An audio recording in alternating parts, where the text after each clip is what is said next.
Paul Wogeman. Yeah.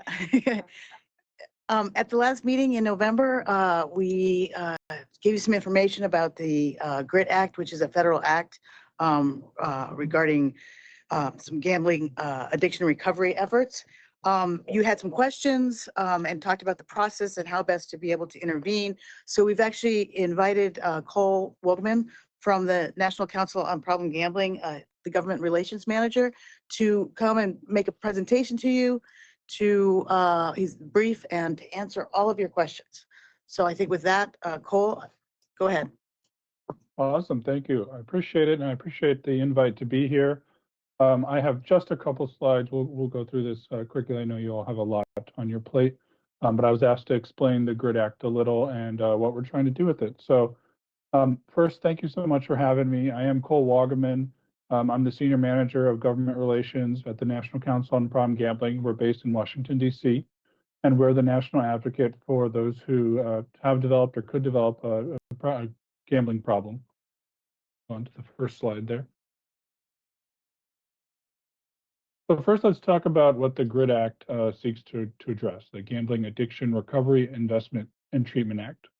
Well, we know that there's 7 million American adults who are currently suffering from gambling addiction, and there's no federal funds designated for problem gambling treatment or research. And that's different from other addictions like alcohol and tobacco and drug addiction, which receive billions from the federal government.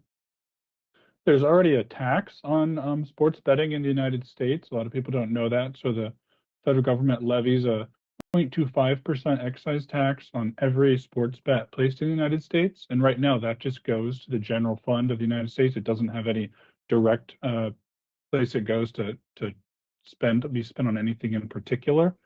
And things have kind of changed in the last few years. As you all know, in Washington, sports betting has become a national issue. This slide's actually a little outdated. We now have more than 35 states who have legalized sports betting. And it's the advertising and all that has really become a national issue. It used to be more of just a state issue. So go on to the next slide there. Thanks. So what is it that the GRIT Act would actually do? Well, the legislation would take half of that federal sports betting excise tax revenue that already exists, and it would put it towards gambling treatment and research. So 75% of that amount would be distributed to states for gambling addiction prevention and treatment through the existing Substance Abuse Prevention and Treatment Block Grant Program, the SAMHSA program. 25% would go to the National Institute of Drug Abuse to fund grants for research into gambling addiction. So that's the research part of it. And I'm sure that you all understand this, but we always try to make clear that the legislation is not increasing any taxes. It's not creating a new tax. It's simply setting aside a funding stream of a tax that already exists. And this funding stream has continued to increase as more states have legalized sports betting, as you can imagine. So we don't have exact numbers, but the last we saw, this tax is bringing in at least $100 million a year, probably closer to $200 or $300 million now that even more states have legalized sports betting. So you can go to the next slide. So why support the GRIT Act? Well, it would be the first ever federal funding for problem gambling treatment and research. It would devote some much needed funds to states for gambling, problem gambling prevention and treatment. A lot of states don't have any money for gambling addiction. It would put us on par, gambling addiction on par with other addictions like alcohol and drugs by providing that federal funding. It doesn't increase any bureaucracy or taxes, like I said, and mobile sports betting is expanding quickly across the country. And the National Council on Problem Gambling fears that higher rates of gambling addiction might soon start to follow. So you can go to the next slide.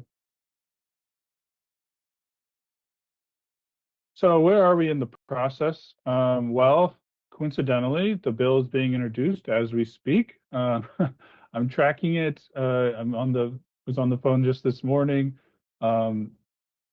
It's supposed to be introduced right about now, so 12:30 to 1 p.m. Eastern time, which is where we're at. So as you can imagine, I've been all over the place this morning, but that's just by pure coincidence. I did not set this meeting, not try to be here during this. But the bill is being introduced by Senator Richard Blumenthal of Connecticut and Representative Andrea Salinas of the 6th District of Oregon. Her district covers the Willamette Valley, the wine region in Oregon. And now that the bill is being introduced today, we're opening it up to co-sponsors. We're trying to get as many senators and representatives to co-sponsor the bill as possible, as you could imagine. So that leads me to my last slide here is what can you all do to be most helpful? Well, if you could go to the next slide. Starting, the most helpful thing would be if you all came out in support of the GRID Act. So you could issue a letter.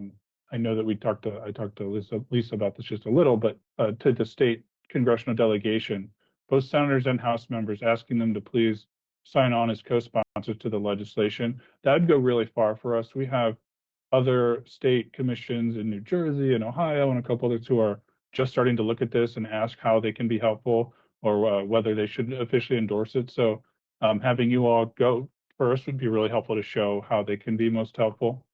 And then, of course, spread information on the GRID Act as you meet with other stakeholders. So that concludes my presentation. I wanted to be really brief. Happy to stick around and answer any questions. Because I'm shepherding this through introduction right now, I probably won't be able to stay if there's a bunch of public comments, or I'm not sure how the order you all do it in, but I'm happy to answer commissioners' questions. Great, thank you. Do any commissioners have questions?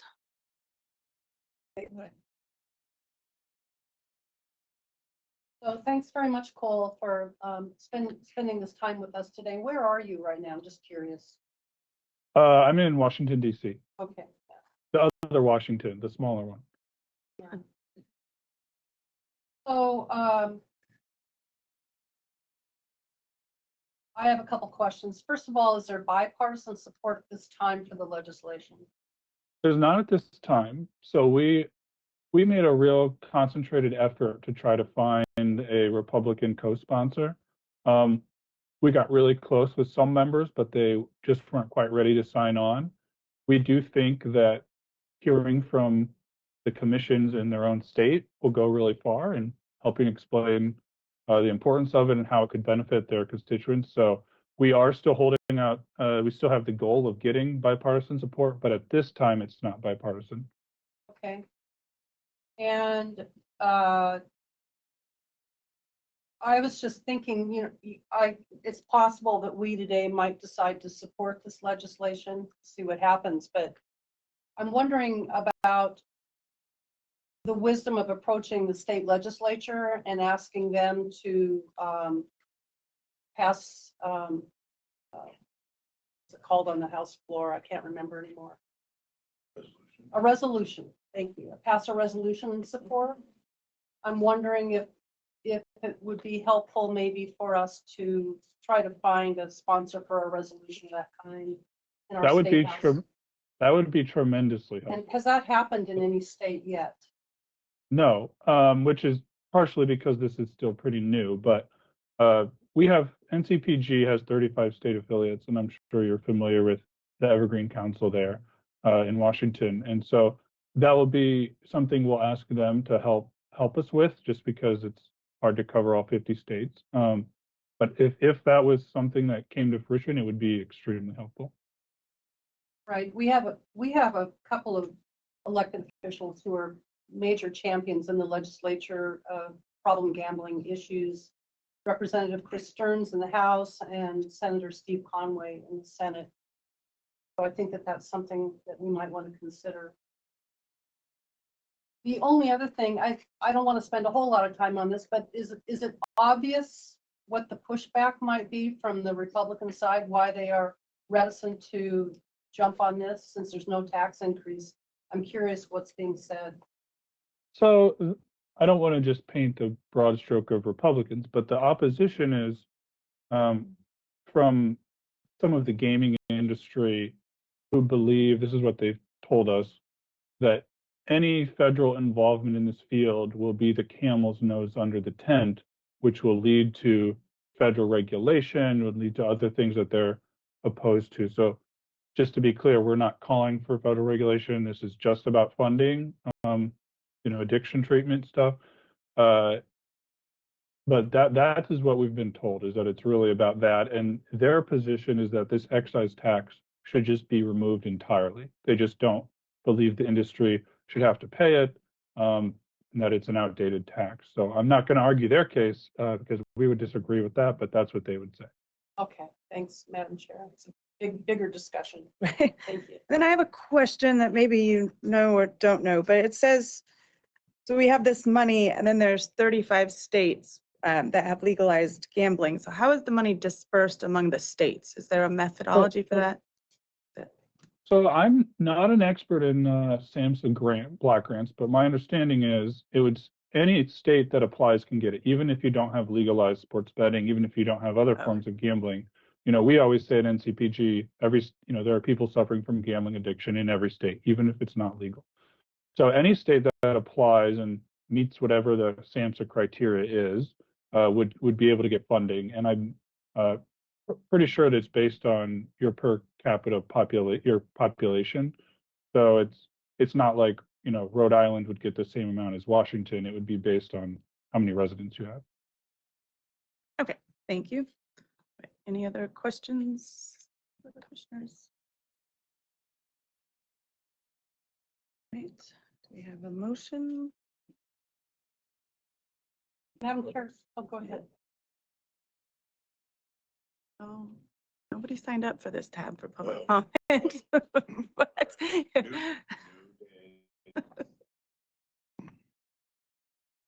So, Madam Chair, for purposes of discussion, I'd like to make a motion. Okay.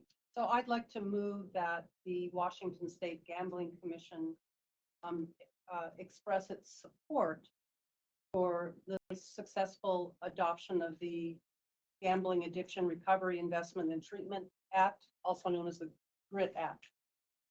And that we notify our legislative delegation of that support if it should have. Moved. I will second that. Is there any further discussion? Okay, is there a hand?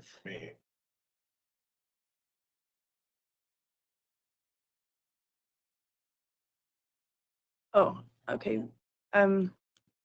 Maureen, did you want to say something since this is our first day doing the sign up? So Yes, thank you.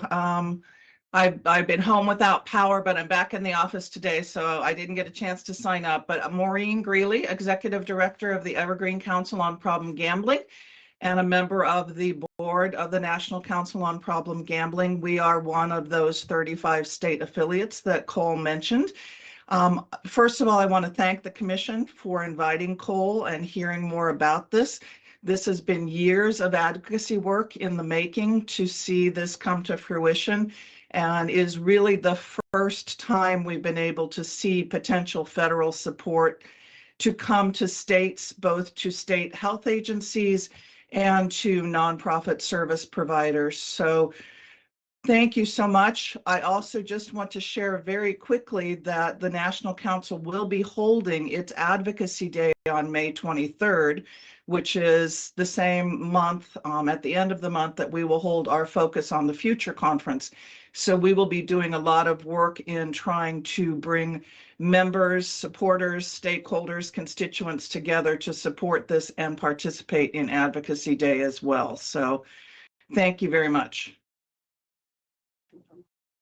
I think Commissioner Patterson has a question for you. Maureen, what about taking the bold step of asking, finding a sponsor in session this year to get a resolution on the floor of the House and I Senate? think that is a fantastic idea, and you'll be hearing, I believe, from Representative Stearns later today on therapeutic justice court issues. He and I have been working very carefully together on that, so happy to talk to him, to Senator Conway, to Representative Kloba, to anyone that you believe in our state legislature would be interested in supporting a resolution on this. I think that's a fantastic idea, Commissioner Patterson.